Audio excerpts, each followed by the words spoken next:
The AK saga continues. If you guys have been following the series, then you'll know that last time we talked about the alpha stock. You guys seem to like that one a lot, as well as the fix for the rear trunnion. If you've got a tanged rear trunnion, how do you get it to be a Picatinny rail?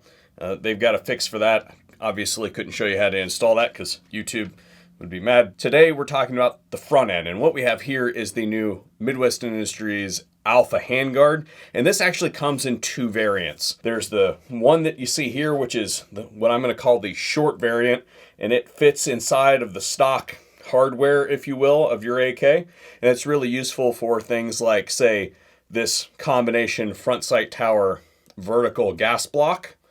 I think it's more aesthetically pleasing to have that handguard there in that size, and then you've got the full length version of the AKM that kind of has like a swooping gas block, and it doesn't have any of the sighting hardware on it. So they make an extended version, or you could call it a full-size version depending on what your opinion is of how an AK should or should not be constructed. I don't have really an opinion on that, but it gives you more real estate, so the handguard is longer. I'll show you them in comparison. I think you guys will get what I'm putting down. This thing is rock solid and super easy to install. I obviously, again, can't show you how to install, especially because it required a little bit of fitment.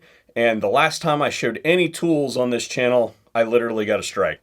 Basically what has to happen is you have to fit this to your receiver here, because they're going to be variable in size. Otherwise, there's no way that they could make it without it just being super sloppy.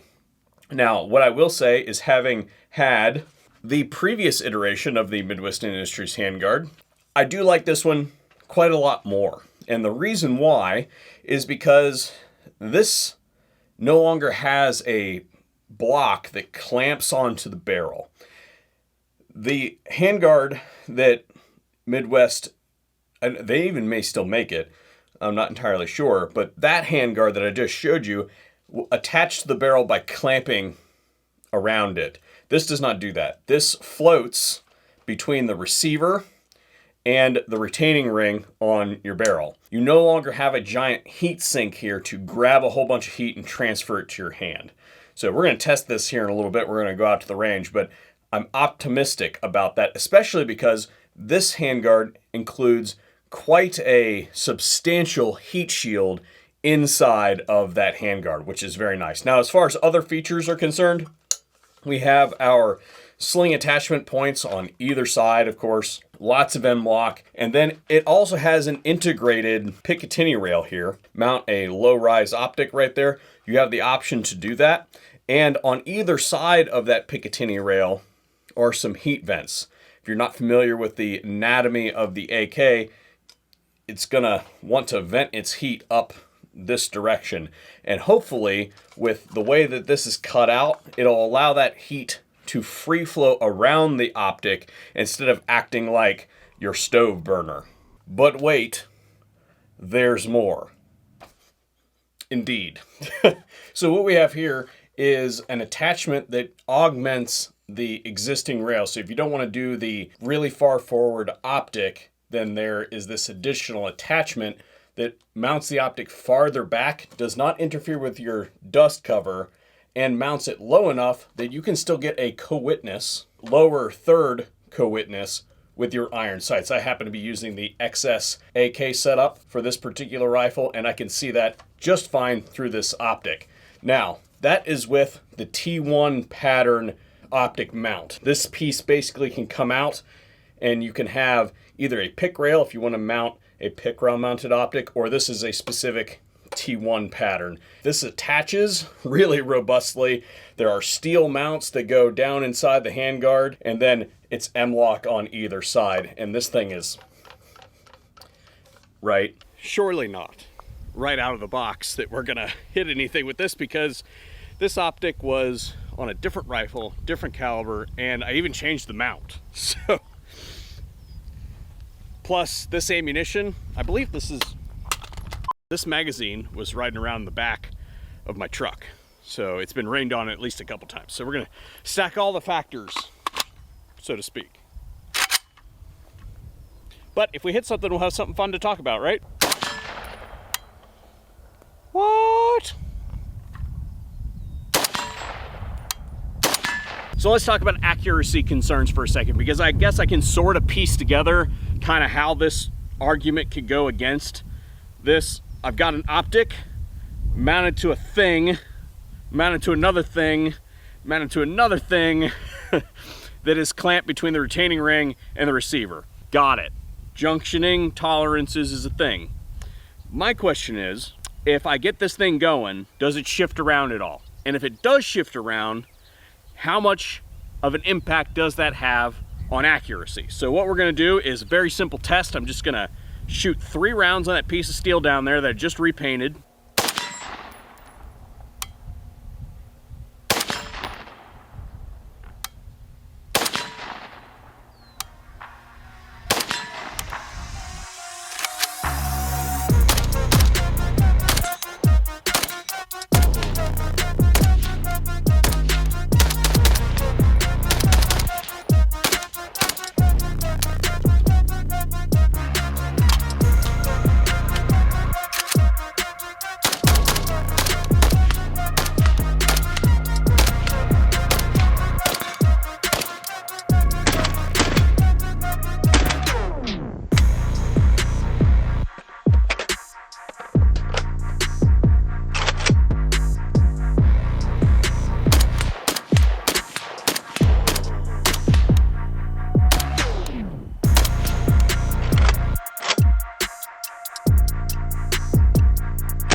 And I obviously lied, because to be honest, the first shot that I took felt like trash, and I didn't think it was going to be representative. And really, I'm just going to make excuses for myself. The trigger on that gun does not seem to break where I expect it is going to break, so the first shot always seems to kind of be off, and then I'm like, oh, that's how this trigger works. So first shot, first group, rest of the shots, first shot, second group, rest of the shots. First of all, do we have any loose parts? No, because I put Vibra-Tite on all of them, even the ones that Midwest told me not to. The main thing that I was really concerned about was procession of this rail, because sometimes you can have that problem, and it does not look like to me like we have a procession problem. And you would probably see that here if there was a separation between the rail and the receiver. And I think what keeps that from happening is if you look at the bottom here, there are 2 set screws that go up, and those contact the barrel. So that puts tension on the barrel that then pushes this handguard down into that retention ring. So I don't think that you really have a whole lot of capacity for procession there, if you have any at all. This part right here, it's burning my finger, right? So, I mean, I probably just shot 200 rounds, right? So that's hot, and I'm not gonna retest that, but we know that's hot. And all I've got on the handguard is a little bit of warming effect. Now, if you're concerned about this retaining ring reaching up and, you know, burning you like that, they of course, again, do offer the extended model of that handguard, or I guess the normal size model, again, depending on what your interpretation of that is. And then I also determined a spot that I forgot to put Loctite on. Back here at the back, my locking mechanism for my my alpha stock. Curtis, you failed. Now I know I'm gonna get this question, so I'll just go ahead and address it. No, you cannot just buy this part of the Optics setup, right?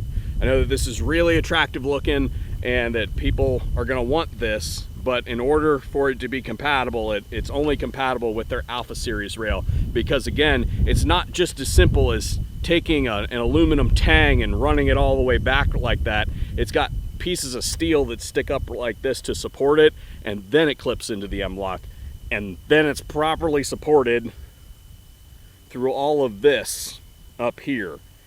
and that's what makes it accurate. So sorry, if you want the coolness, then you got to go in for the whole, in for a penny and for a pound, so to speak. So anyway, that's our look at the Alpha Series handguard from Midwest Industries. Definitely a strong pickup from them. Special thanks to them for sending this out for testing, and hopefully we'll see you on another video here at the VSO Gun Channel.